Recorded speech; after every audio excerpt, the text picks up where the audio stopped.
விசுவாசம் எப்பொழுதுமே சூழ்நிலைகளை பார்த்து தீர்மானம் பண்ணாது. சூழ்நிலைகள் எவ்வளவு கான்ட்ரடிக்டா இருந்தாலும், எதிர்மறையா இருந்தாலும் கூட தேவன் சொன்னதுல நிற்கும். அதான் விசுவாசம். ஒரு காரியத்தை விசுவாசிக்கிறது மட்டுமல்ல, உங்களுடைய எண்ணங்கள், சிந்தைகள், நினைவுகள் அனைத்தும் அதை நோக்கி மட்டும்தான் இருக்கணும். எந்த மனிதன் தேவனுடைய வார்த்தையை ஜாக்கிரதையோடு எதிர்நோக்கி தேடுகிறார்களோ அதை அவர்கள் பெறுகிறார்கள், ரிசீவ் பண்ணுகிறார்கள்.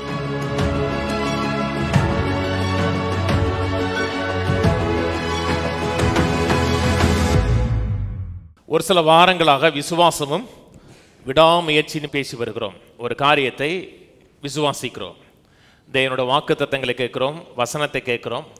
வசனத்தை கேட்ட உடனே அதனோட வாழ்க்கையில் நிறைவேறும் என்கிற ஒரு எதிர்பார்ப்பு, ஒரு விசுவாசம் உண்டாக்குறது. விசுவாசிக்கும் பொழுது, விசுவாசிக்க ஆரம்பிக்கும் பொழுது ஒரு பரவசம் நமக்கு இருக்கும், ஒரு எக்ஸைட்மெண்ட் இருக்கும். இது நம்ம வாழ்க்கையில் நடந்தால் வாழ்க்கை எப்படி இருக்கும் அப்படிங்கிற ஒரு விஷன் கூட இருக்கும். மெய்யாவே கரெக்டாக விசுவாசம் வேலை செஞ்சுன்னா அந்த விசுவாசிக்கிறதை கண்களில் பார்க்க ஆரம்பிங்க, உள்ள இருக்கிற கண்ணில் பார்க்க ஆரம்பிங்க. ஆனால் எல்லாமே விசுவாசித்த உடனே காரியங்கள் உடனே நடந்து விடுகிறதா, உடனே கண்களில் பார்த்து விடுகிறோமான்னு கேட்டோம்னா அப்படி கிடையாது. சில நேரத்தில் கால தாமதமாகிறது. காலதாமதமானால் கூட எதை விசுவாசிக்கிறோமோ அதில் தொடர்ந்து பெர்சீவரன்ஸாக அதோட ஒட்டி இருக்கிறது தான் வேதம் விடாமுயற்சி சொல்லுகிறது, அல்லது பொறுமைன்னு சொல்லுகிறது. விசுவாசத்தினாலும் நீடிய பொறுமையினாலும் வாக்குத்தத்தம் பண்ணப்பட்டதை சுதந்தரித்தார்கள் சொல்லப்பட்டிருக்கிறது. யாக்கோபு 1க்கு போவோம். யாக்கோபு 1:2 என் சகோதரரே, நீங்கள் பலவிதமான சோதனைகளில் அகப்படும் பொழுது உங்கள் விசுவாசத்தின் பரீட்சையானது பொறுமையை உண்டாக்கும் என்று அறிந்து அது மிகுந்த சந்தோஷமாய் எண்ணுங்கள். நீங்கள் ஒன்றிலும் குறைவுள்ளவர்களாயிராமல் பூர்ணராயும் நிறைவுள்ளவர்களாய் இருக்கும்படி பொறுமையானது பூர்ண கிரியை செய்ய கடவுது. பலவிதமான சோதனைகள் அகப்படும் பொழுது விசுவாசத்தின் பரீட்சை பொறுமை உண்டாக்கும் என்று அறிந்து அதை மிகுந்த சந்தோஷமாக எண்ணுங்கள். கவனிச்சு பாருங்க. ஒரு காரியத்தை விசுவாசிக்கிறோம், வார்த்தையை கேட்கறதுனால விசுவாசம் வருகிறது. விசுவாசம் கேள்வினால் வரும், கேள்வி தேவனுடைய வார்த்தையை கேட்கறதுனால வரும். பொறுமை அந்த விசுவாசத்தை பயிற்சிவிக்கிறதுனால வருகிறது. அதை செயல்படுத்துகிறதுனாலே பொறுமை வருகிறது. செயல்படுத்தும் பொழுது, அதை செயலாற்றும் பொழுது சில கால தாமதமாகும் பொழுது கூட உறுதியாக நிற்கிறோம். உலக பிரகாரமும் பொறுமை வேணும், ஆவிக்குரியதில் நமக்கு பொறுமை வேணும். சில நேரத்தில் நம்ம பொறுமையை நமக்கு உருவாக்குவதற்காகவே, சில நேரத்தில் நம்ம பொறுமையை சோதிப்பதற்காக எத்தாப்பட சில வண்டி ஓட்டுவான் தெரியுமா. நம்ம வேகமாக போகணும்னு நினைப்போம், அவன் இடமும் கொடுக்க மாட்டான், நம்மளை போகவும் விட மாட்டான். அப்போ டென்ஷன் ஆகும். டென்ஷன் ஆகி போய் திட்டலாமான்னு தோணும். ஆனால் திட்டக்கூடாது. ஏன்னா நம்மளோட தலை வெளியே தெரிந்து திட்டிச்சிட்டோம், நாளைக்கு அவனே பார்த்து காஸ்பல் சொல்ல வேண்டிய சூழ்நிலை வரும். அதெல்லாம் என்னன்னா நம்முடைய பொறுமைக்கு அது டெஸ்ட் மாதிரி இருக்கிறது. ஒரு இடத்த பில் போடும்போது பொறுமை அவசியமாக இருக்கிறது. ஹோட்டலில் ஒரு காரியத்தை ஆர்டர் பண்ணி வாங்குவதற்கு பொறுமை அவசியமாக இருக்கிறது. அதே போல் கர்த்தரிடத்தில் எதை விசுவாசிக்கிறோமோ அந்த விசுவாசத்தை பெறுவதற்கும் நமக்கு பொறுமை அவசியமாக இருக்கிறது. அந்த பொறுமை நமக்கு வேலை செய்கிறது என்றால், இங்கே சொல்லுகிறார், எதிலுமே குறைவு இருக்காதுங்கிறார். ஒன்றிலும் குறைவு இருக்காது. 4 சொல்றார், நீங்கள் ஒன்றிலும் குறைவில்லாமல் பூர்ணராயும், பூர்ணாயிருன்னா கம்ப்ளீட்டாக இருக்கும். வீடுங்கிறது ஃபுல்லி ஃபர்னிஷ்டு ஹவுஸுங்கிறாங்க பார்த்தீங்களா, எல்லாமே இருக்கும். நல்ல சோஃபா, நல்ல எல்லாமே சிறப்பானதாக இருக்கும். வாக்குத்தத்தங்களில் உள்ளதெல்லாம் உங்கள் வாழ்க்கையில் பெற்று அனுபவிக்கிற வாழ்க்கையாக இருக்கும். அதெல்லாம் ரிசீவ் பண்ணியிருப்போம். ஆனால் இன்றைக்கி சில குறைவுகள் இருக்கலாம். திருமணத்தில் குறைவுகள் இருக்கலாம், பொருளாதாரத்தில் குறைவுகள் இருக்கலாம், சரீர சுகத்தில் தேவைகள் இருக்கலாம். இந்த இருக்கிற நிலையிலிருந்து தேவன் சொன்ன வாக்குத்தத்தத்தை காண்கிற நிலைக்கு எப்படி போகிறோம் என்றால், விசுவாசத்தினாலும் பொறுமையினாலும் போகிறோம். வியாதியிலிருந்து சுகத்துக்கு போகணும், வறுமையிலிருந்து நிறைவுக்கு போகணும், விரக்தியிலிருந்து சந்தோஷமான வாழ்க்கை போகணும். அது எப்படி நடக்குது என்றால், கன்சிஸ்டண்டாக நிற்கிறது, தொடர்ந்து நிற்கிறது. எபிரேயர் 3க்கு போவோம். எபிரேயர் 3 14 நாம் ஆரம்பத்தில் கொண்ட நம்பிக்கையை முடிவு பரிந்தும் உறுதியாய் பற்றி கொண்டிருப்போம் ஆகில் கிறிஸ்துவனிடத்தில் பங்குள்ளவர்களாக இருப்போம். ஆரம்பத்தில் கொண்ட நம்பிக்கை, ஒரு காரியத்தை ஆரம்பிக்கும் பொழுது ஒரு நம்பிக்கை இருந்துச்சு, ஒரு எதிர்பார்ப்பு இருந்துச்சு. அது எவ்வளவு காலதாமதமானால் கூட அந்த நம்பிக்கையில் உறுதியாக இருந்தோம் என்றால் கிறிஸ்து சொன்ன வாக்கு தத்தத்தில் பார்ட்டேக் பண்ணக்கூடிய ஆளாக இருப்போம். ஆனால் எல்லாமே உடனே நடந்துருதான்னு கேட்டால் அப்படி கிடையாது. ஏன் சொன்னார்? அந்த ஓமையை பற்றி பேசினார். மத்தை மார்க்கு லூக்கா முழுமே இருக்குது ஓமை, விதைக்கிறவனை குறித்து. 4 விதமான லேண்டை பற்றி பேசுகிறார். 4 விதமான லேண்டில் 3 லேண்டு பலன் கொடுக்கல. வழிகரிகை விதைக்கப்பட்டவர்கள், கற்பாறை இடத்துல விதைக்கப்பட்டவர்கள், முள்ளுள்ள இடத்துல விதைக்கப்பட்டவர்கள் பலனை கொடுக்கல. இன்றைக்கி வசனத்தை கேட்குறோம். கேட்ட வசனம் நமக்கு பலனை ஏற்படுத்தணும், நமக்கு ஒரு ரிசல்ட்டை ஏற்படுத்தி கொடுக்கணும். கேட்கறதுனால் மாத்திரம் பாக்கியவான் கிடையாது, கேட்கிறதை செய்கிற மனிதன், அதில் வாழுகிற மனிதன் பாக்கியவான் சொல்லுகிறது. ஏன் அப்படி ஒருத்தங்க தான் பலன் கொடுக்குறாங்கன்னா, அந்த வழியறியே போடவர்களுக்கு அது உள்ளே போகலை, அந்த விதை அந்த நிலத்துக்குள்ளே போகலை. ஏன்னா அவங்களுக்கு புரிந்து கொள்ளலை. அதனால தான் வசனத்தை கேட்கும்போது முழு கவனத்தோடு கேட்கக்கூடிய ஆளாக இருக்கணும்.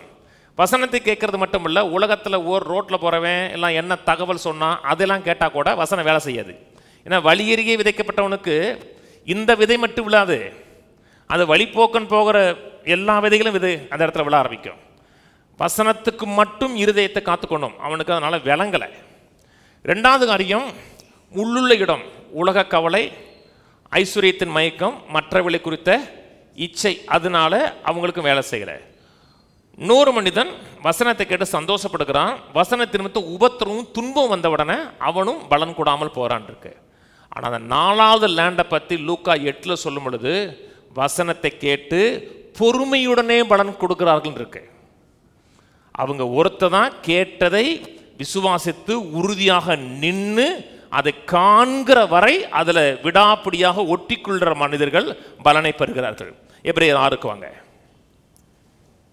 எபிரேயர் 6:11 நீங்கள் அசதியாயிராமல் வாக்குத்தத்தமான ஆசீர்வாதங்களை விசுவாசத்தினாலும் நீடிய பொறுமையினாலும் சுதந்திரித்து கொள்ளுகிறவர்களை பின்பற்றுவர்களாயிருந்து உங்களுக்கு நம்பிக்கையின் பூரண நிச்சயம் உண்டாகும்படி நீங்கள் யாவரும் முடிவு பரியந்தம் அப்படியே ஜாக்கிரதையை காண்பிக்க வேண்டும் என்று ஆசையாயிருக்கிறோம். ஆபிரகாமுக்கு தேவன் வாக்குத்தத்தம் பண்ணும் பொழுது ஆணையிடும்படி தம்மிலும் பெரியவர் ஒருவரும் இல்லாதபடியினாலே தமது பேரிலே தானே ஆணையிட்டு நிச்சயமாகவே நான் உன்னை ஆசீர்வதிக்கவே ஆசீர்வதித்து உன்னை பெருகவே பெருக பண்ணுவேன் என்றார்.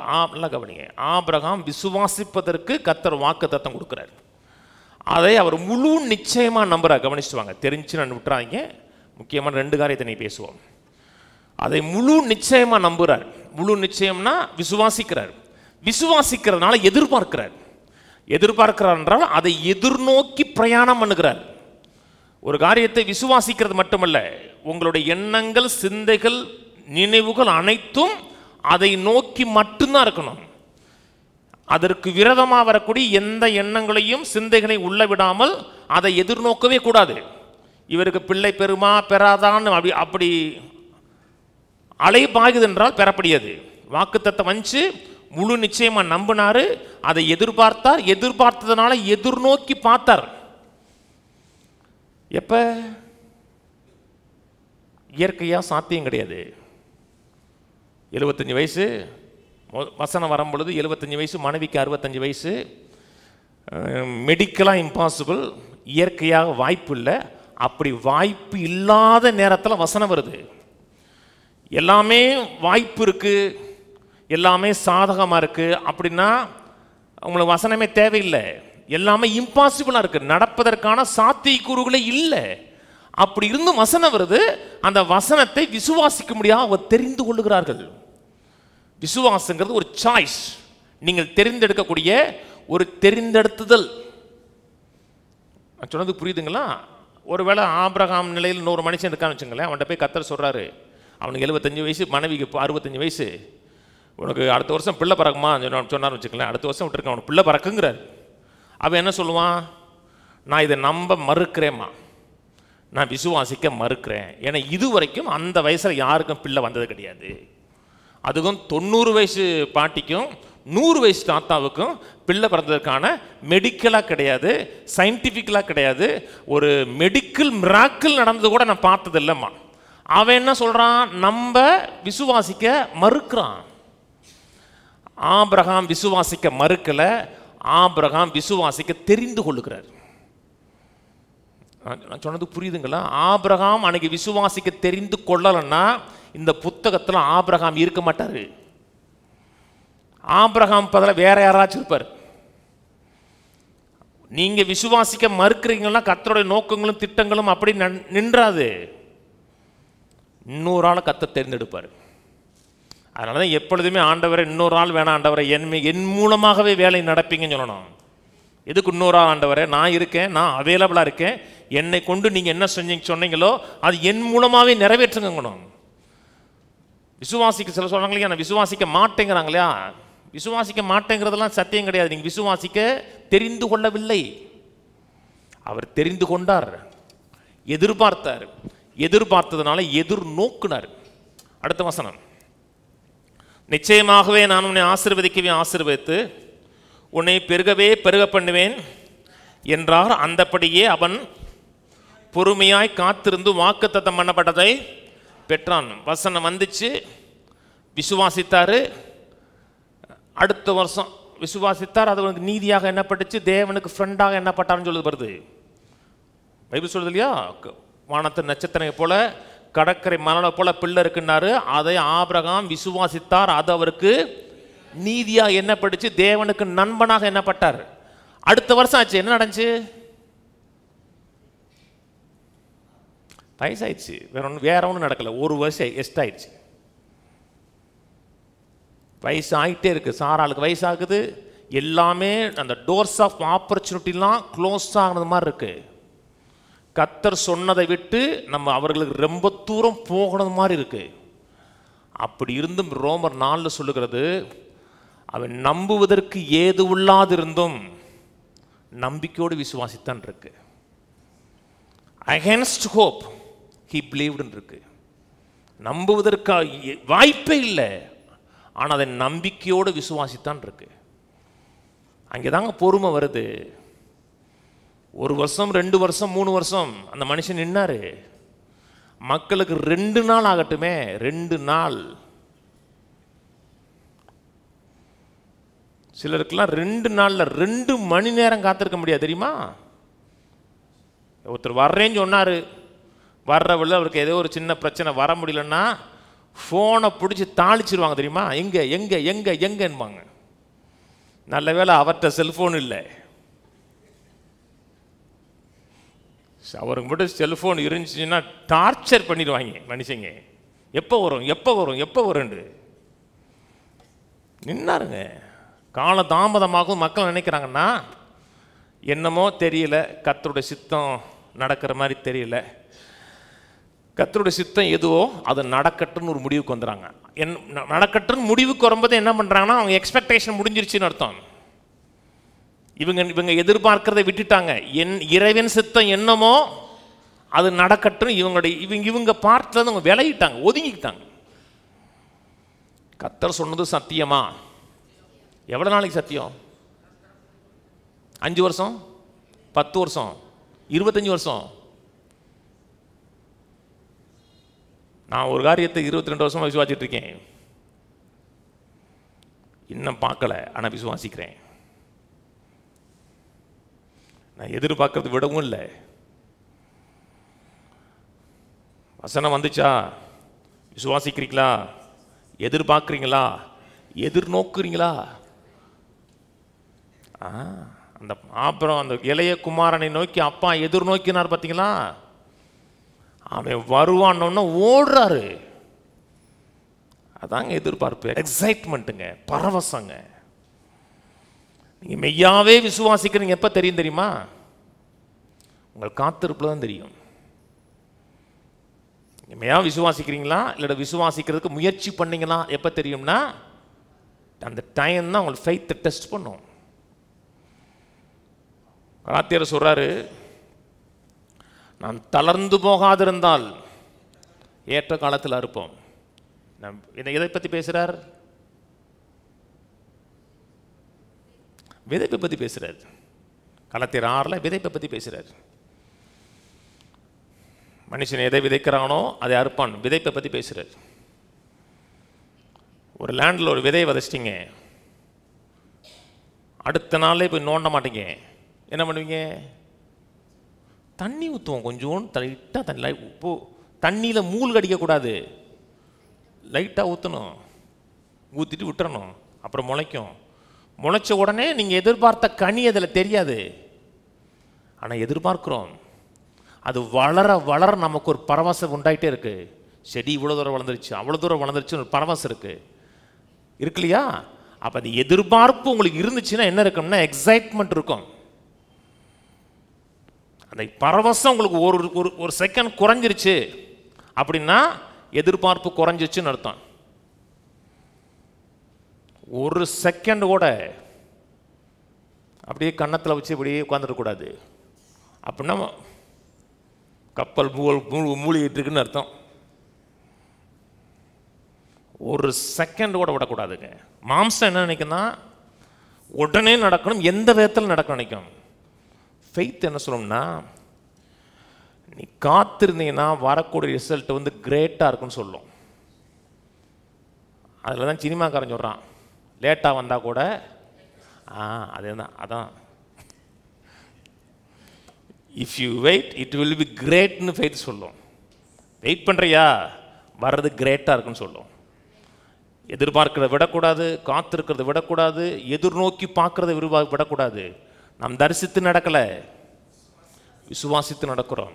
சில மக்களுக்கு கொஞ்சம் கால தாமதம் ஆனால் கூட நடப்பதற்கான வாய்ப்பே இல்லைன்னு உங்களுக்கு தீர்மானம் பண்ணுறாங்க.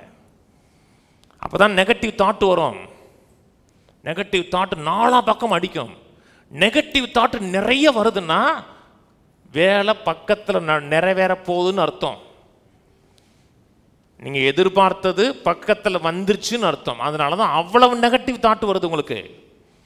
ஏன்னா நீங்கள் எதிர்பார்க்கறதை விட்டுட்டீங்க, பரவசத்தை விட்டுட்டீங்கன்னா உங்கள் வாழ்க்கையில் எதிர்பார்த்தது நடக்காமல் போகும்னு அவனுக்கு நல்லா தெரியும். அவன் ஒன்றுமே பண்ண முடியாதுங்க. உங்கள் மூலமாக தான் செய்யணும். அதுக்கு என்ன செய்யணும்? உங்களை கவலை அடைய வைக்க வேணும், சோர்ந்து போக வைக்கணும், விரக்தி அடைய செய்ய வைக்கணும். நீங்கள் விட்டுட்டீங்கன்னா நடக்காது. விடாமல் இருந்தீங்கன்னா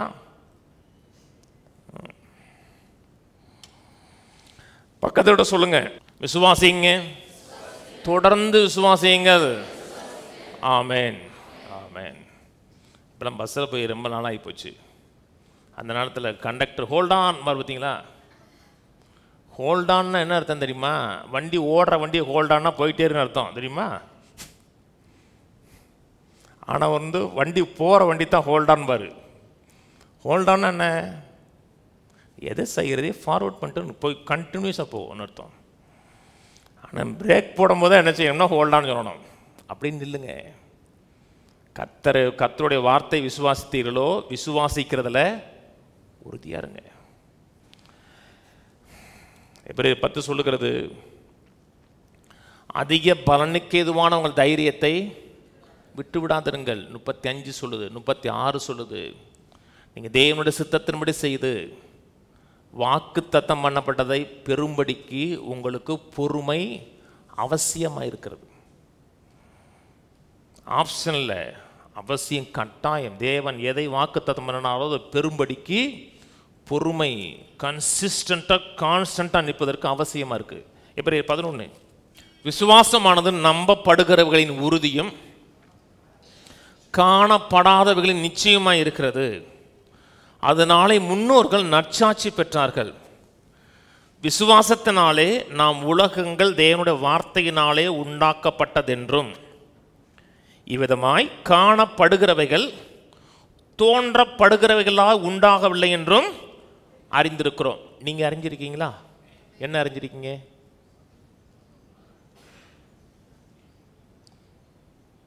உலகங்கள் தேவனுடைய வார்த்தையினால உண்டாக்கப்பட்டதுன்னு அறிந்திருக்கிறோம்.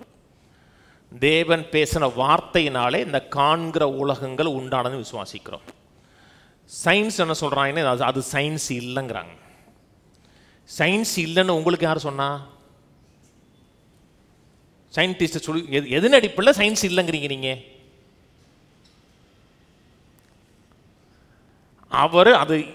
அவர் என்ன சொல்கிறாருன்னா பிக் பேங் தேரிங்கிறாங்க. திடீர்னு ஒரு வெடிப்பு வெடிச்சு உலகங்கள் அப்படியே கோள்கள்லாம் செதறிடுச்சு அப்படி வாங்குறாங்க. அதை விசுவாசிக்க முடியாது அவர் சூஸ் பண்ணுறாரு. அது வந்து சயின்ஸ் இல்லை. அவர் ஒரு தியரியை உருவாக்கி அதை அவர் விசுவாசிக்க முடியாத தெரிந்து கொள்கிறார். நான் எதை தெரிந்து கொள்கிறேன்? உலகங்கள் தேவனோட வார்த்தையினால் உண்டாக்கப்பட்டதுன்னு விசுவாசிக்கிறேன். நான் சொல்கிறது புரியுதுங்களா? இந்த ஸ்பீக்கர் இருக்குது, திடீர்னு வர்றீங்க, நியூ இயர் அன்னைக்கு வாங்கி தான் வச்சோம். ஆனால் நான் வாங்கியே வைக்கலை வச்சுங்களேன். சர்ச்சு கட்டும்போது கரெக்டாக ரெண்டு புஷ் வந்துச்சு.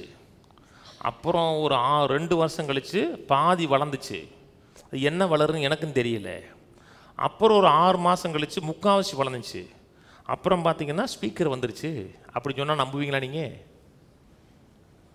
நாங்கள் வாங்கவே இல்லைங்க, அது பாட்டுக்கு வளர்ந்துக்கிட்டே இருந்துச்சு. என்னடா கருப்பாக வளருதே நானும் பார்த்துட்டே இருந்தேன். கடைசியில் பார்த்தோம்னா ஸ்பீக்கரு காசு கொடுத்தீங்களா? காசு கொடுக்கல, அதுவே வளர்ந்துருச்சுங்க. எப்படி வளர்ந்துச்சு? பக்கத்தில் அந்த வீட்டில் வெடி போட்டு வெடிச்சாங்க தெரியுமா, டக்குன்னு ஸ்பீக்கர் இங்கே வந்துருச்சு. அப்படின்னா அதை நீங்கள் சயின்ஸுங்கிறீங்க.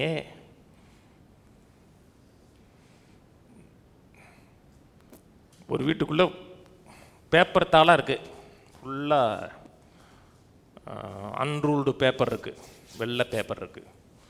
ஒரு வெடிகுண்டை தூக்கி உள்ளே போடுறீங்க, போட்டு முடித்து திறந்ததுக்கப்புறம் 500 ரூபா தாளாக இருக்குது. நம்புவீங்களா?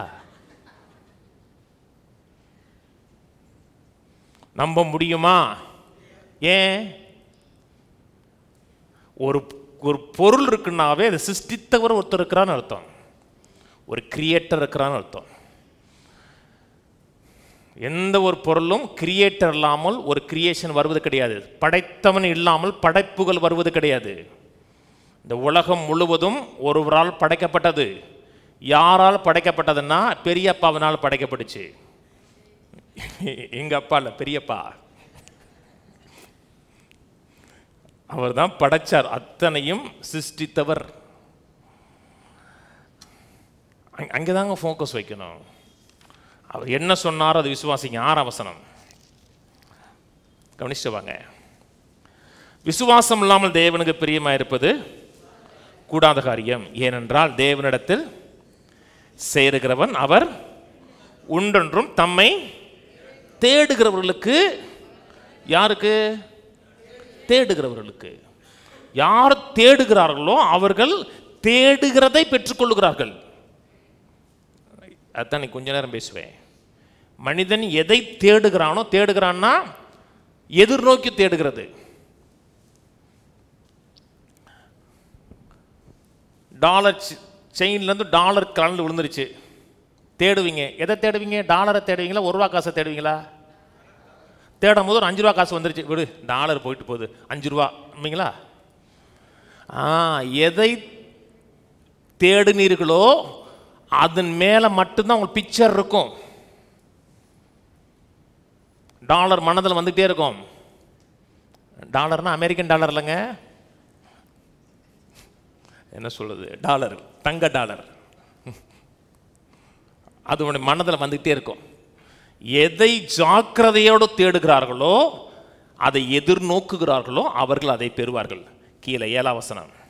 விசுவாசத்தினாலே நோவா தற்காலத்தில் காணாதவைகளை குறித்து தேவ எச்சரிப்பு பெற்று பயபக்தி உள்ளவனாகி தன் குடும்பத்தை ரட்சிப்பதற்கு பேழையை உண்டு பண்ணினான். பேழையை உண்டு பண்ணினாரா?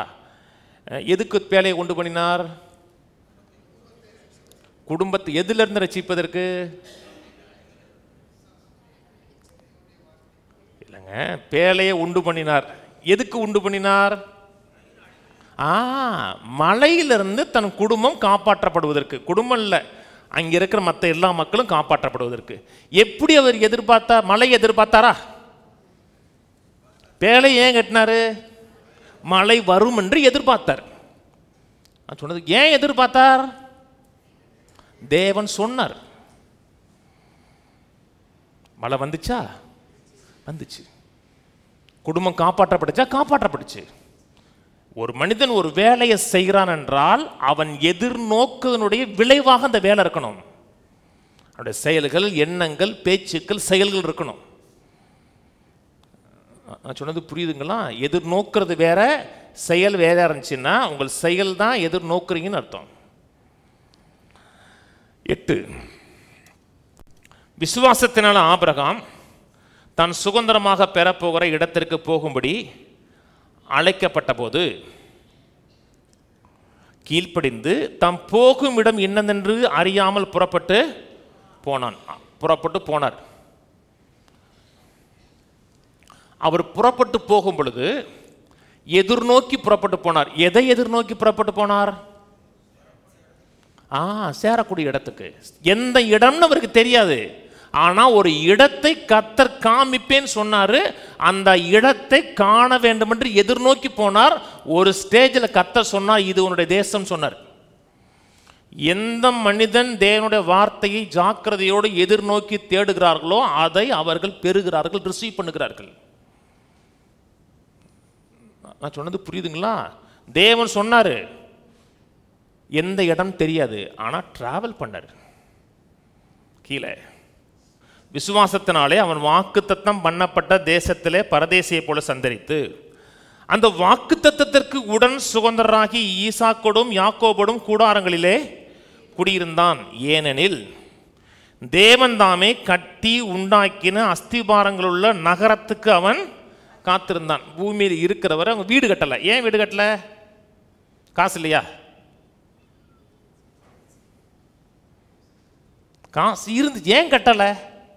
இந்த பூமியில் நாங்கள் கூடார வாசிகள், இது எங்களுக்கு நிரந்தரமான இடம் இல்லை என்பதை அவர்கள் செஞ்சு காமிச்சாங்க. எங்களுக்கு நிரந்தரமான ஒரு கட்டடம் இருக்கு, அது தேவன் கட்டி வைத்திருக்கிறார் என்று எதிர்பார்த்தாங்க.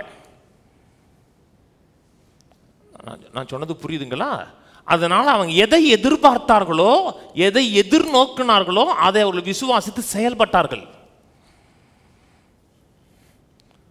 நான் சொன்னது புரியுதுங்களா? ஒரு காரியத்தை விசுவாசிக்கிறீங்களா? அதை எதிர்நோக்கி பார்க்குறீங்களா? எதிர்நோக்கி பார்க்குறீங்கன்னா அந்த எதிர்நோக்கி பார்க்கறதை ஒரு நிமிடம் கூட விடக்கூடாது, ஒரு செகண்ட் விடக்கூடாது. காலதாமதமானாலும் சரிதான், ஆரம்பிக்கும் போது இருந்ததை காட்டிலும் ரொம்ப நெகட்டிவாக பிற்போக்க போனாலும் சரிதான், நீங்கள் விசுவாசிக்கிறதை ஒரு செகண்ட் கூட எதிர்நோக்கி பார்க்கறது நிறுத்தக்கூடாது. விட்டுறக்கூடாதுங்க. உறுதியாக நிற்கணும். உறுதியாக நின்னீங்கன்னா உறுதியாக பார்ப்போம். நான் நிறைய காரியங்களை எதிர்பார்க்குறேன். பெரிய ஒரு வாய்ப்புகளின் கதவுகள் திறக்கப்படும் எதிர்பார்க்குறேன். ஆசீர்வாதமாக இருப்பேன்னு எதிர்பார்க்குறேன். அநேகரோட வாழ்க்கையில் ஒரு தாக்கத்தை ஏற்படுத்தவேன்னு எதிர்பார்க்குறேன். இன்னைக்கும் ஒரு சில வாழ்க்கையில் தாக்கத்தை ஏற்படுத்தியிருக்கேன். இன்னும் பல ஆயிரங்கள் லட்சங்கள் வாழ்க்கையில் தாக்கத்தை ஏற்படுத்த வேண்டும் எதிர்பார்க்கிறேன். என்னை கொண்டு தேவன் என்னெல்லாம் செய்ய வேண்டும் என்று தீர்மானித்தாரோ அத்தனையும் செய்து முடித்து நல்ல போராட்டத்தை போராடினேன், விசுவாசத்தை காத்துக்கொண்டேன், நீதியின் கிரீடம் எனக்காக காத்திருக்கிறது என்று கையினால் கட்டப்படாத அந்த வீட்டை நோக்கி எதிர்பார்க்கிறேன். இப்ப இல்ல, எல்லாம் செஞ்சு முடிச்சுட்டு. அப்படி எதிர்பார்ப்பு இருக்கு அவங்களுக்கு.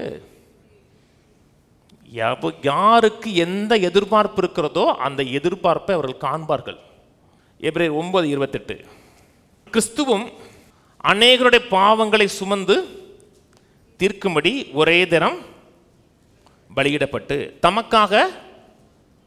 தமக்காக காத்து கொண்டிருக்கவனா எதிர்பார்த்து கொண்டிருக்கிற, தமக்காக எதிர்பார்த்து கொண்டிருக்கிறவர்களுக்கு ரட்சிப்பு அருளும்படி 2ஆம் தரம் பாவம் இல்லாமல் தரிசனம் ஆவார்னு இருக்கு. இது தமிழில் அவர் சிறப்பாக இருக்காது. He will come again not deal அவர் சின் அகெயின் இருக்கும். அவர் திரும்பி வருவார். நம்முடைய பாவத்தை டீல் பண்ணுவதற்காக வரமாட்டார். நம்முடைய சரீரத்தை மீட்டெடுக்கிறதுக்காக வருவார். யாருக்காக வருவார்? அவருக்காக காத்து கொண்டிருக்கிறவர்களுக்காக வருவார்னு இருக்கு. காத்திருக்கீங்களா? என்னுடைய நோக்கம்னா கிறிஸ்துவுக்குள் மரித்தவர்கள் முதலாவது எழுந்திருப்பார்கள், அது எனக்கு பிடிக்கல. அவர் வரும்பொழுது நாமும் எதிர்கொண்டு போவோம் இருக்கு பார்த்தீங்களா, அதான் எனக்கு பிடிக்குது. ரொம்ப நாள் வாழ்ந்து தீர்க்காயுசா வாழ்ந்து நோக்கத்தையும் திட்டத்தையும் நிறைவேற்றிட்டு அந்த எதிர்நோக்குறவர்களுக்காக வர்றார். பேதுரு போவோம், 2 பேதுரு. இதெல்லாம் ஏன் காமிக்கிறேன்னா, இதுதான் பிரின்சிபல், விசுவாசம் செயல்படுவதற்கான திறவுகோள்கள். 2 பேதுரு 3:12. தேவனுடைய நாள் சீக்கிரமாய் வரும்படி மிகுந்த ஆவலோட காத்திருங்கள். தேவனுடைய நாள் சீக்கிரமாக வரும்படி மிகுந்த ஆவலோட காத்திருங்கள். இது ஒரு பிரின்சிபல் இருக்கு. நீங்கள் எதை ரொம்ப ஆவலோடு காத்திருக்கீங்களோ அது சீக்கிரமாக உங்களுக்கு வரும். இது பிரின்சிபல். தேவனுடைய நாள் சீக்கிரமாக வரும்படி மிகுந்த ஆவலும். எதை நீங்கள் ரொம்ப ஆவலாக காத்திருந்தீங்க வச்சுங்களேன், சீக்கிரமாக உங்கள் வீட்டில் இருக்கும். அது நான் சொன்னது புரியுதுங்களா? பிள்ளை பெறணும்னு முயற்சி எடுக்கிற கிடையாது, ஆசையாக இருக்கணும். அடுத்த வருஷம் பிள்ளை சத்தம் வீட்டில் கேட்கும். உங்கள் வீட்டு பிள்ளை, அவன் பாச பிள்ளை சத்தம் கேட்குது, பக்கத்து வீட்டு பிள்ளையை தூக்கி வச்சுருக்கோம்ல, உங்கள் வீட்டு பிள்ளை. கார் வாங்கணும்னு நினச்சிங்கன்னா, அந்த ஆசை தீவிரமாக இருந்துச்சிங்கன்னா நீங்கள் ஜெபம் பண்ணிகிட்டு இருக்க மாட்டீங்க. 4 கார் ஷோரூம்லவே கார் கொட்டேஷன் வாங்குவீங்க. அப்புறம் ஃபெய்த் வேலை செய்யுங்க. எதை நீங்கள் ஆவலோடு காத்திருக்கிறீர்களோ அது உங்களுக்கு சீக்கிரமாக நடக்கும். ஆவல்ல அப்படின்னா சீக்கிரமாக நடக்காது. இதெல்லாம் பிரின்சிபல். கீழே 13, அவருடைய வாக்குத்தத்தத்தின்படியே நீதி வாசமாயிருக்கும், புதிய வானங்களும் புதிய பூமியும் உண்டாகும் என்று காத்திருக்கிறோம். ஆகையால் பிரியமானவர்களே, இவைகள் வர காத்திருக்கிற நீங்கள் கரையற்றவர்களும் பிள்ளைகள் இல்லாதவர்களுமாய் சமாதானத்தோட அவர் சந்நிதியில் காணப்படும்படி எதை எதிர்பார்க்கிறீர்களோ அதற்கேற்ற செயல் இருக்கணும். நீங்கள் எதிர்பார்ப்பது சரியா இருந்துச்சுன்னா செயல் அதுக்கேற்ற விதத்தில் இருக்கும்.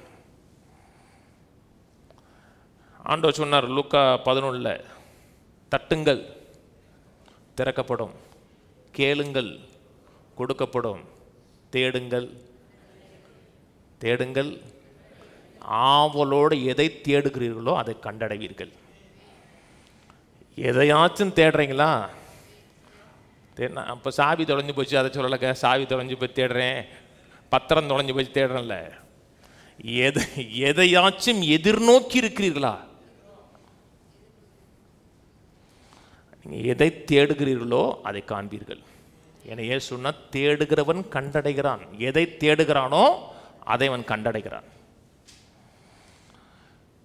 தீமை எதிர்பார்த்தா தீமையை கண்டடைவோம், நன்மை எதிர்பார்த்தா நன்மையை கண்டடைவோம். யோபுடைய பிரச்சனை என்ன?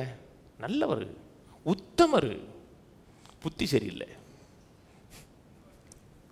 ரொம்ப நல்லவருங்க, புத்தி கொஞ்சம் சரியில்லை. பிள்ளைலாம் செத்து போகும்போது பிள்ளையெல்லாம் பார்க்கும்போது புத்தியெல்லாம் போயிடுமோ. எண்ணங்கள் ரொம்ப முக்கியங்க. தவறான எண்ணங்கள் இருந்துச்சுன்னா அவங்கள சிறப்பிடிச்சிரும், மெண்டலாக்கிறோம். ஒரு பிரதர் தான், நல்ல பிரதர் தான், அவருக்கு ஒரு நாள் பூனை கடிச்சிருச்சு. பூனை கடிச்சிருச்சா பரண்டி விட்டுருச்சுன்னு தெரியல. அவருக்கு மனசில் என்ன வந்துச்சுன்னா, ஏதோ ஒரு வியாதி வந்துருச்சு. அந்த கரெக்டாக சொன்னார், அந்த வியாதி எனக்கு வந்துருச்சு, எனக்கு பல்லையெல்லாம் கடிக்கணும் போல தோணுது, கரன்னு கடிக்கணும் போல தோணுது அப்படிங்கிறாரு. பேசினார்.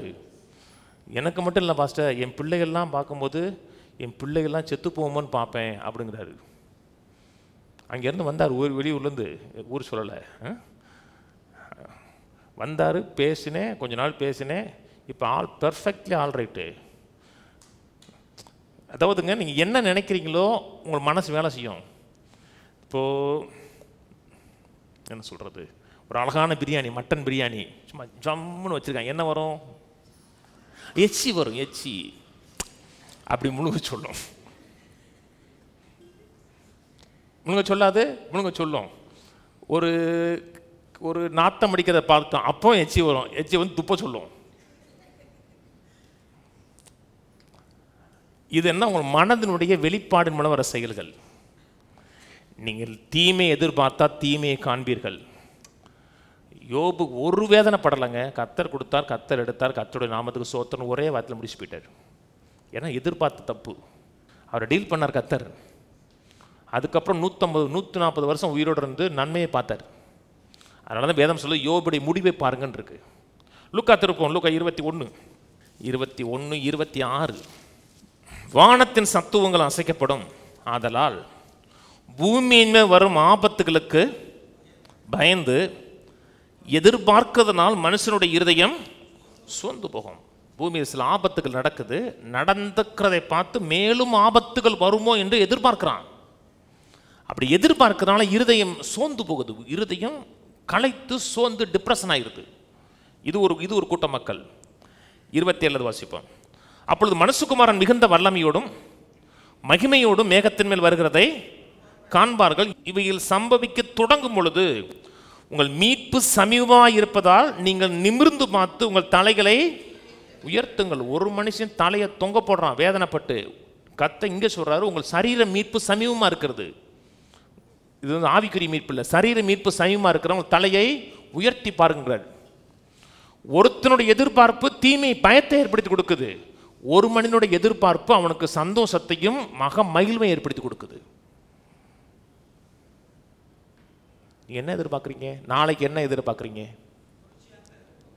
அடுத்த வாரம், அடுத்த மாதம், அடுத்த வருஷம், 10 வருஷம் கழிச்சு ஏதாச்சும் எதிர்பார்க்குறீங்களா? என்ன எதிர்பார்க்குறீங்க? நான் என்ன ஒன்றுமே எதிர்பார்க்கலையே. அப்போ நீங்கள் போயிட்டு அடுத்த வாரம் வாங்க. ஏதோ ஒன்று எதிர்பார்க்கணுங்க.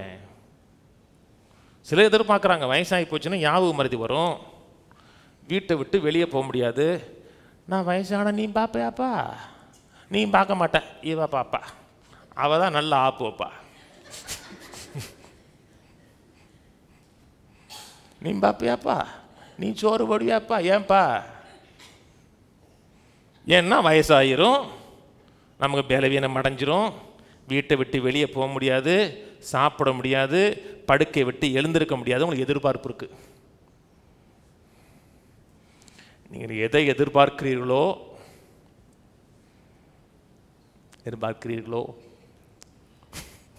அதை காண்பீர்கள். எதை தேடுகிறவன் கண்டடைவான். பயங்கிறது என்னங்க? பிற்போக்கான எதிர்பார்ப்புங்க. அதுவும் விசுவாசம்தான், ரிவர்ஸில் வேலை செய்யும். எப்படி ஃப்ரண்ட்டில் 6 கியர் இருக்கோ பயத்துக்கும் 6 கியர் இருக்கும். ரிவர்ஸுக்கு 1 கியர் தான் வச்சுருக்காங்க, ஆனால் பயத்துக்கும் 6 கியர் இருக்கும். எவ்வளோ ஃபார்வர்டாகி முன்னேறி போகுதோ அதே மாதிரி ரிவர்ஸ்லேயும் பேக்வர்டாகி போகும். பொருளாதாரத்தில் முன்னேறணுமா? உலகத்தில் எவ்வளோ விலைவாசி போயிடுச்சு, பெட்ரோல் எவ்வளோ விற்கிறான், எவ்வளவு போன வருஷம் முன்னாடிலாம் பார்த்தீங்கன்னா 40 ரூபாய்க்கு போனோம்னா கூட நிறைய காய் வாங்கிட்டு வரலாம். இப்போ 40 ரூபாய்க்கு போனோம்னா என்ன மல்லியும் கூட வாங்க முடியல. இதெல்லாம் இருந்தோம்னா குடும்பத்தை எப்படி ஓட்டுறது? பேசாமல் ஒரு பிள்ளையை பெற்றுருக்கலாமோ, அவசரப்பட்டோமோ அப்படிலாம் நினச்சி ரொம்ப பயந்தீங்கன்னா நீங்கள் வந்து பிற்போக்கான எண்ணங்களால் உங்களை ஃபீட் பண்ணுறீங்கன்னு அர்த்தம். நான் இது வரைக்கும் எங்கள் வீட்டில் 2 பைக் இருக்குது, ஒரு கார் இருக்குது. இது வரைக்கும் நான் மைலேஜ் பார்க்க மாட்டேன், எப்போவுமே மைலேஜ் பார்க்க மாட்டேன். சில சொல்லுவாங்க மைலேஜ் எவ்வளோ கொடுக்கு, எவ்வளோ கொடுத்தானே தீரும்போது போட போகிறோம், இவ்வளோ தான் மைலேஜ் கொடுக்குது, அது அவ்வளோ மைலேஜ் கொடுக்குது. எதுக்கு வாங்கினீங்க? மைலேஜ் பார்க்குறக்க வாங்கினீங்களா, வண்டி ஓட்ட வாங்கினீங்களா? மைலேஜ் தான் பார்க்க வரீங்கன்னா ஒர்க் ஷாப் வைங்க.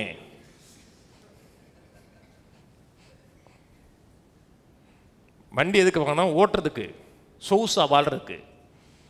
பயத்தை ஒரு நாள் ஃபீட் பண்ணாதீங்க, விசுவாசத்தை ஃபீட் பண்ணுங்க. எதை ஃபீட் பண்ணுகிறீர்களோ அதை பார்ப்பீர்கள். பக்கத்தோட சொல்லுங்க, கையை கொடுத்து சொல்லுங்க, நம்பிக்கை எதிர்பார்க்கிறேன், நல்ல வாழ்வை எதிர்பார்க்கிறேன், திருப்தியான வாழ்வை எதிர்பார்க்கிறேன், சுகமான வாழ்வை எதிர்பார்க்கிறேன், வெற்றியான வாழ்வை எதிர்பார்க்கிறேன். ஆமென். நீங்கள் எதை எதிர்பார்க்கிறீர்களோ அதை காண்பீர்கள். வேதம் சொல்லுகிறது நீதிமானுடைய பாதை அதிகமாக பிரகாசிக்கும் சூரிய பிரகாசம் போல இருக்கு. எனக்கு என்னங்க வேற ஒன்றும் வேணாங்க, 3 வேளை சோறு கிடைக்குதா, நிம்மதியாக படுத்து தூங்க முடியாது, எதுக்கு மேலே எதுக்கு சார் அப்படின்னா நீங்கள் கட்டாயம் உங்களுக்கு 3 வேளை சோறு கிடைக்கும். படுத்து தூங்கலாம், பாயில் படுத்தா கூட நிம்மதியாக படுத்து தூங்கலாம். உங்களால் பிரயோஜனம் நத்திங். பெருசாக எதிர்பாருங்க, விசுவாசிங்க. முதல்ல வசனத்தை கேளுங்க, வசனத்தின் அடிப்படையில் எதிர்பாருங்க. நீங்களாம் கற்பனை பண்ணி எதிர்பார்க்க பகல் கனவு கிடையாது. வசனம், வசனத்தின் அடிப்படையில் எதிர்பார்ப்பு, எதிர்பார்ப்பின் அடிப்படையில் எதிர்நோக்கி பார்க்கிறது. இன்னும் தேவனை அறிய விரும்புகிறேன், தேவனுக்காக பயன்பட விரும்புகிறேன். எதை எதிர்பார்க்கிறீர்களோ அதை பார்ப்பீர்கள். இது பிரின்சிபல். இதை விட்டு நீ கண்ணீர் விட்டேன், கவலைப்பட்டேன், துக்கப்பட்டேன், துயரப்பட்டேன்னா படுங்க, ஒன்றும் நடக்காது. அதாவது சில நேரத்தில் அழ வரும், ஆண்டவருடைய பிரசன்னத்தில் இருக்கும்போது அழ வரும். ஆண்டவரோட அன்பை பார்க்குறோம், நம்ம மேலே மனதுருகிற ஒருத்தட்ட பேசும்போது அழ வரும். அது வேற, அது அன்பின் அடிப்படையில் வர்றது. அது வேற, அது அன்பினால் ஆட்கொள்ளப்பட்டு உங்களை அறியாமே வர்றது. ஆனால் உங்களை அழுகையை பார்த்து கத்தர் பதில் கொடுக்க மாட்டார். அழுதிங்கன்னா என்ன பண்ணுவாங்கன்னா, சரி மகனே விடுறா விடுறா விடுறா நடந்துருச்சு விடுன்னு தொடச்சி மட்டும் விடுவார். என்ன எப்படி செய்வார்? என்ன எதிர்பார்க்குற மாதிரி தொடச்சி விடுறதான் வேணுமா உங்களுக்கு? என்ன எதிர்பார்க்குற? நான் உனக்கு என்ன செய்ய வேண்டும் என்று இருக்கிறாய் பகர். ஆனால் மக்களுக்கு என்னன்னா கண்ணீர் விட்டு தொடச்சி விட்டாரு, பதில் ஒன்றும் வராது. வாழ்நாளுக்கு அழுகிட்டு இருக்க வேண்டியதான், சில நேரத்தில் அழ வேண்டிதான், நம்மளே தொடச்சிட்டு விசுவாசத்தை தூண்டி விட வேண்டிதான். உங்கள் விசுவாசம் உண்மையான விசுவாசமா, ஜென்யூன் ஃபைத்தா?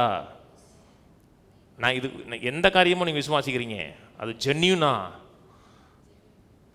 அதுக்கு டெஸ்ட் சொல்கிறேன், 2 டெஸ்ட் இருக்கு. 1 ராஜாக்கள் திருப்போம், 1 ராஜாக்கள் 18:1. அன்றைய நாள் சென்று 3ஆம் வருஷமாகையில் கர்த்தருடைய வார்த்தை எலியாவுக்கு உண்டாகி, நீ போய் ஆகாபுக்கு உன்னை காண்பி, நான் தேசத்தின் மேல் மழையை கட்டளையிடுவேன் என்றார். கிட்டத்தட்ட 3 வருஷம், அதாவது 3 வருஷம் ஆகினா எலியா ஆகாப்கிட்ட சொல்லி அந்த மழை நின்று போய் 3 வருஷம் ஆச்சு. ஆகாப்கிட்ட சொல்லி, என்ன ஆகாபு சொல்கிறதுக்கு முன்னாடி 1/2 வருஷம் மழை நிப்பாட்டிட்டார். 6 மாதம் கழிச்சு தான் ஆகாபுக்கு தன்னை காமிக்கிறார். 3 வருஷம் ஆகும்போது கர்த்தர் சொல்கிறாரு, தேசத்தில் மழையை நான் கட்டளையிடுவேன், உன்னை ஆகாபுக்கு முன்னாடி காமிங்கிறார். இவர் மழையை எதிர்பார்க்கிறார். ஏன் மழை எதிர்பார்க்கிறார்? கர்த்தர் தேசத்தில் மழையை கட்டளையிடுவேன்னு சொல்லிட்டார். நோவா பேழையை உண்டாக்கி அவர் வெள்ளத்தை எதிர்பார்த்தார். ஆபிரகாம் ஒரு நகரத்தை எதிர்பார்த்தார். இவர் மழையை எதிர்பார்க்கிறார். வானிலை அறிக்கை என்ன சொன்னாங்க? அடுத்த 6 மாசத்துக்கு வறண்ட வானிலையே இருக்கும்னு வானிலை அறிக்கை சொல்லிட்டாங்க.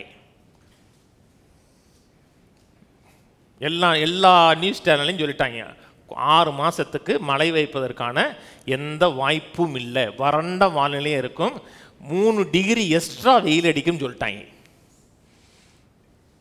வசனம் என்ன சொல்லுது? மழையை கட்டளையிடுவேன், மழை பெய்ய போகுதுன்னு சொல்லுது. சூழ்நிலை மழைவதற்கான வாய்ப்பு இல்லை.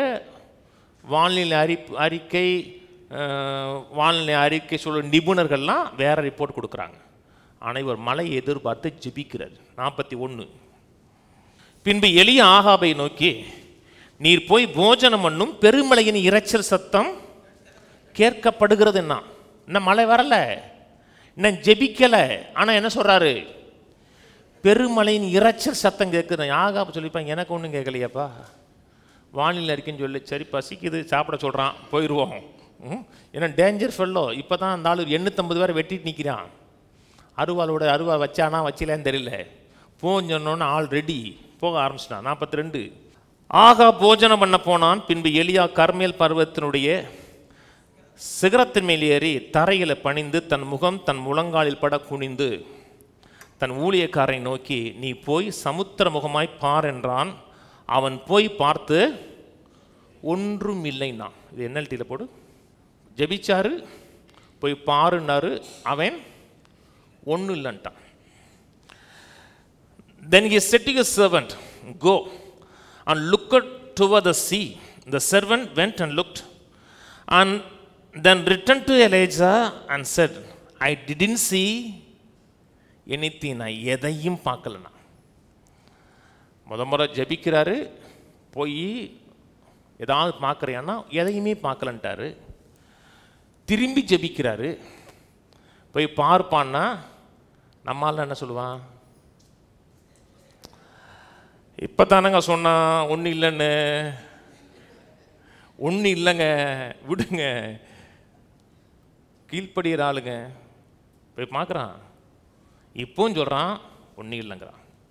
திரும்பி ஜெபிக்கிறார், போய் பார்த்துட்டு வாங்குறாரு. முறை பார்த்துட்டு வந்து 2வது முறை 3வது முறைனா மக்கள் வந்து இந்த ஆளுக்கு வேலை இல்லை, இல்லைன்னா விட வேண்டியதானே, அதான் இல்லைன்னு சொல்லிட்டோம்ல. அவன் பசங்கள்லாம் ஒரு ரிப்போர்ட் முதல்ல கொடுத்துட்டாங்கன்னா திரும்பி அவங்ககிட்ட இருந்து அந்த ரிப்போர்ட் தான், அடுத்த ரிப்போர்ட் வராது.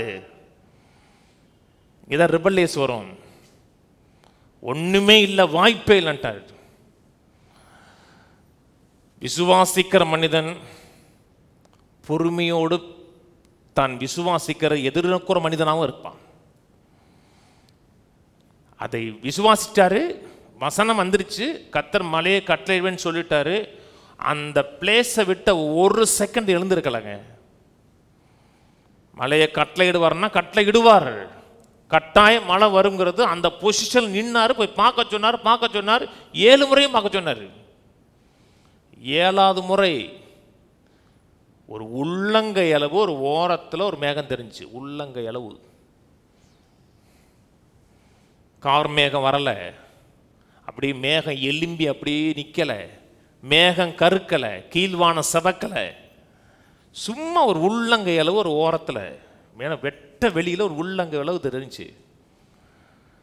மனிதன் விசுவாசிக்கிறாருங்க.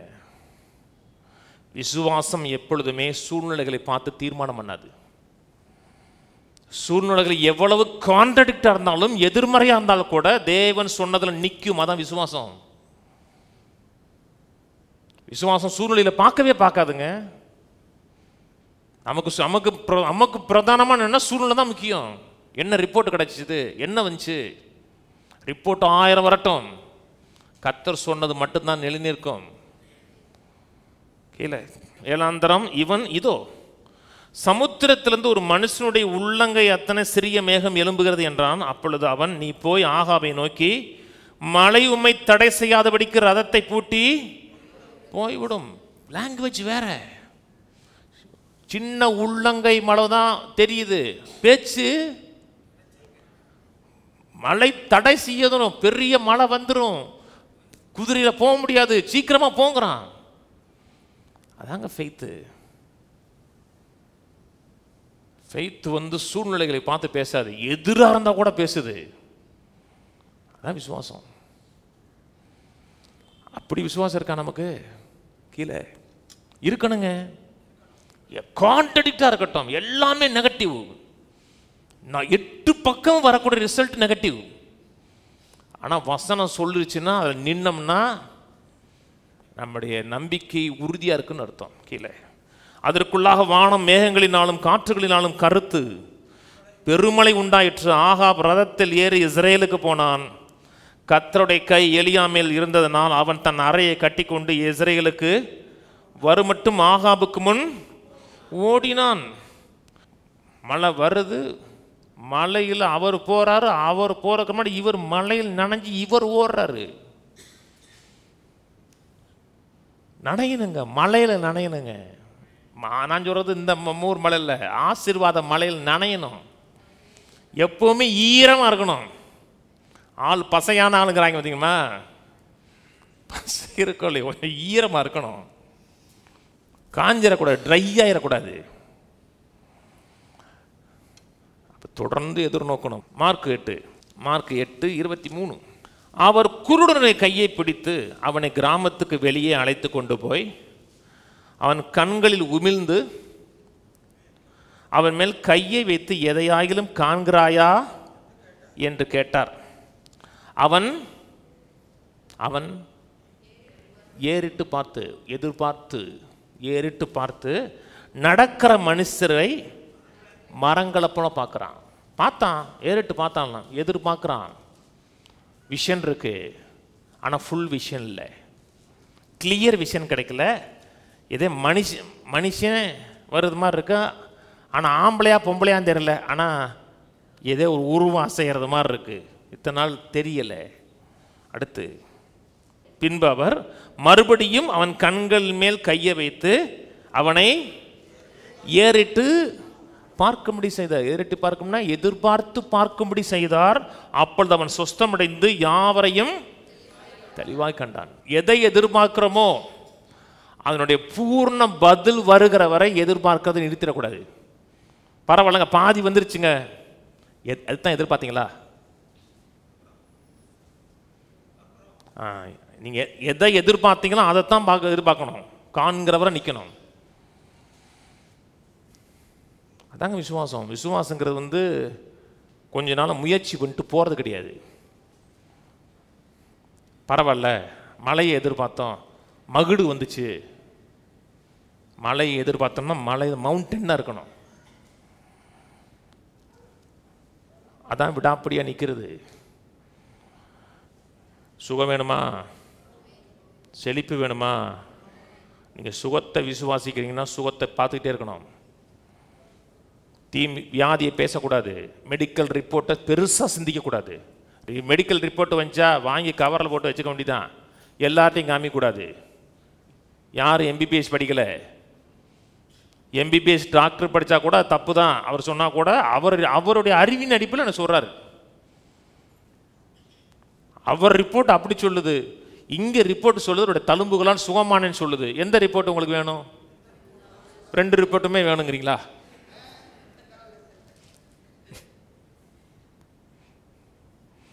சிங்கிள் ரிப்போர்ட் தான். அவருடைய தழும்புகளால் நான் சுகமானேன் என்றால் தழும்புகளால் சுகமானேன். எதை எதிர்பார்க்கிறோமோ, நீங்கள் எதை எதிர்பார்க்குறீங்க எப்படி தெரியும் தெரியுமா? பேச்சில் தெரியும். சுகத்தை எதிர்பார்த்தீங்கன்னா சுகத்தை பேசணும், செழிப்பை எதிர்பார்த்தீங்கன்னா செழிப்பை பேசணும், நிறைவை எதிர்பார்த்தீங்கன்னா நிறைவை பேசணும்.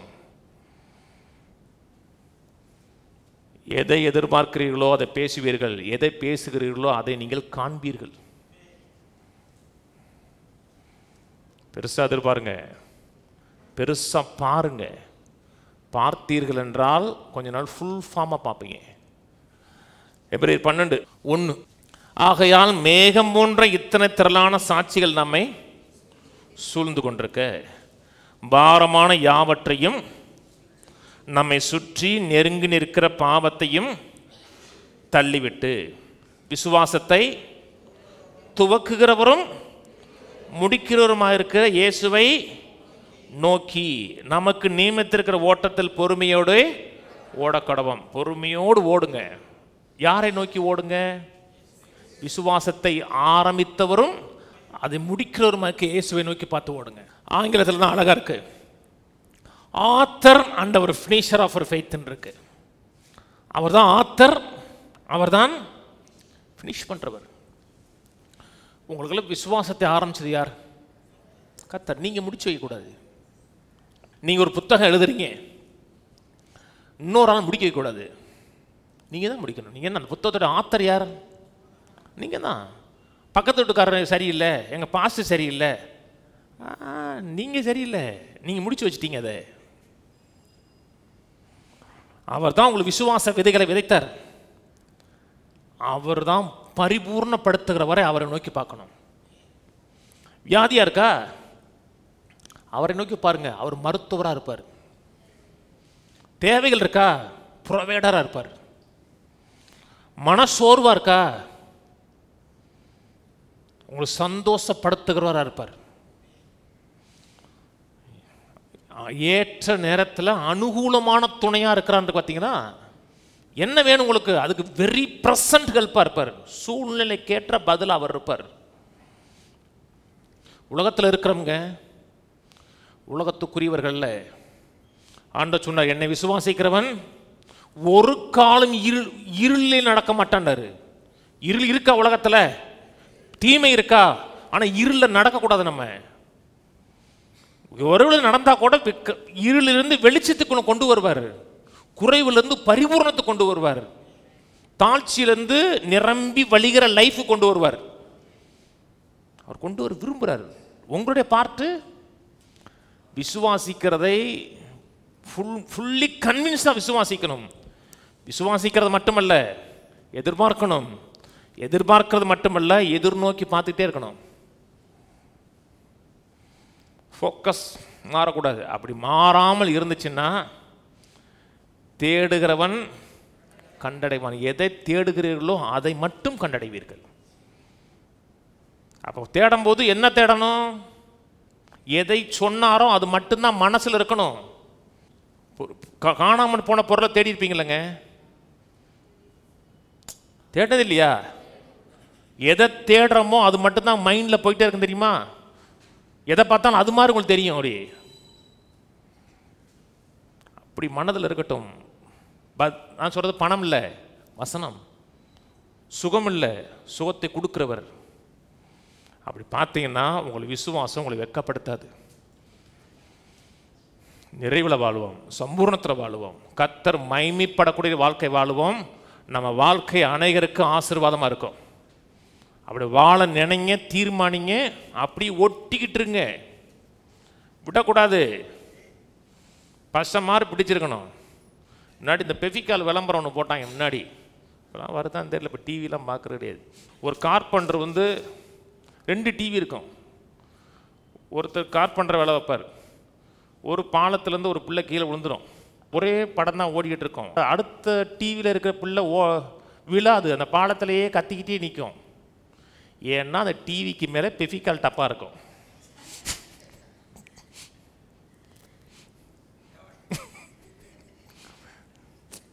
சிந்திக்கிறான் பாருங்க. உலகமே கீழே விழுந்தா கூட நம்ம வீழ விழக்கூடாது. அவரை பிடிச்சி நின்னீங்கன்னா அவர் உங்களை தூக்கி நடக்க வைப்பார். கர்த்தர் மேலே கண்ணை வச்சு ஓடுங்க, ஜெயத்தோடு வாழ்வோம், எழுந்து நிற்போம். பிதாவே உம்மை துதிக்கிறோம், ஸ்தோத்திரிக்கிறோம், நன்றி செலுத்துகிறோம். நீங்கள் எங்களுக்கு செய்திருக்க எல்லா விதமான கிருபைகளுக்காக, எல்லா விதமான தயவுகளுக்காக நன்றி.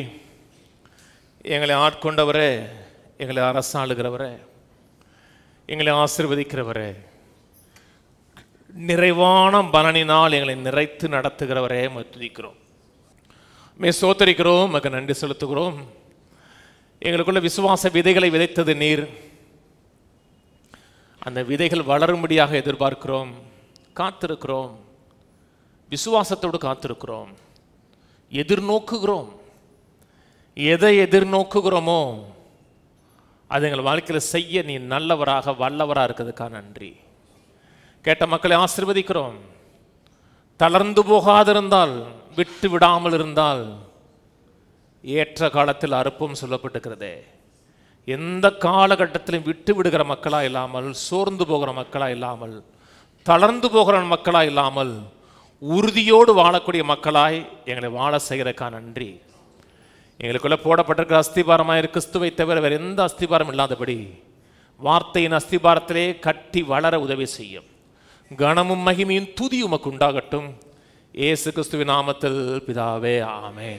கர்த்தராகிய இயேசு கிறிஸ்துவின் கிருபையும், பிதாவாகிய தேவனுடைய அன்பும், பரிசுத்தாவின் ஐக்கியமும் நம் அனைவரோடு கூட இன்றைக்கும் என்றைக்கும் கிறிஸ்துவின் வரியை மட்டும் இருப்பதாக, ஆமென். கர்த்தரோடு ஆசீர்வதித்து எல்லா தீமைகளுக்கு விலக்கி காக்க கடவர். கர்த்தர் தம்முடைய தயவுள்ள முகத்தை உங்களுக்கு பிரகாசிக்க பண்ணி உமக்கு கிருபையாயிருக்க கடவர். கர்த்தர் தம்முடைய முகத்தை உங்களை பிரசன்னமாக்கி சமாதானம் கட்டளையிட கடவர். கர்த்தரோடு ஆசீர்வதித்து ஜீவனோடு சுகத்தோடு தீர்க்காயுசோடு ஒரு நோயும் பலவீனமும் அணுகாமல் 120 ஆண்டுகளுக்கு மேலாக நிறைவாக வாழ பண்ணுவாராக. ஆமென், ஆமென், ஆமென்.